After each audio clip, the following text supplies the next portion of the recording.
সিলেটের এমসি কলেজে এক শিক্ষার্থীর উপর হামলার ঘটনায় ছাত্র শিবির জড়িত বলে দাবি বৈষম্য বিরোধীদের। সামাজিক যোগাযোগ মাধ্যমে এ নিয়ে চলছে আলোচনা সমালোচনা। কুয়েটের পর এমসি কলেজের শিক্ষার্থীদের উপর হামলার নিন্দা ও প্রতিবাদ জানিয়েছে অনেকেই।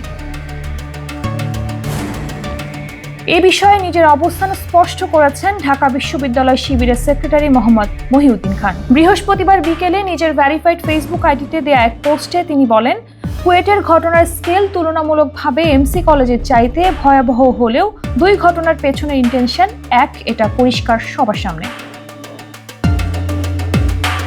তিনি আরো বলেন, যে যত কঠোর সমালোচনা করুক, শারীরিকভাবে কাউকে আঘাত করা যাবে না, এই স্ট্যান্ডার্ড আমি নিজে লালন করি। এমনকি আমার ক্যাম্পাসে আমাদের কোনো জনশক্তিও এমন নেক্কারজনক কাজে জড়িত হয়, আমার অবস্থান একই থাকবে। এমসি কলেজের ঘটনায় একই অবস্থান নিলাম। মহিউদ্দিন বলেন, আমার সংগঠন ছাত্র শিবিরও যদি ক্যাম্পাসে আধিপত্যের সংস্কৃতি ফিরিয়ে আনতে চায়, আমি এর বিরুদ্ধেও কথা বলবো।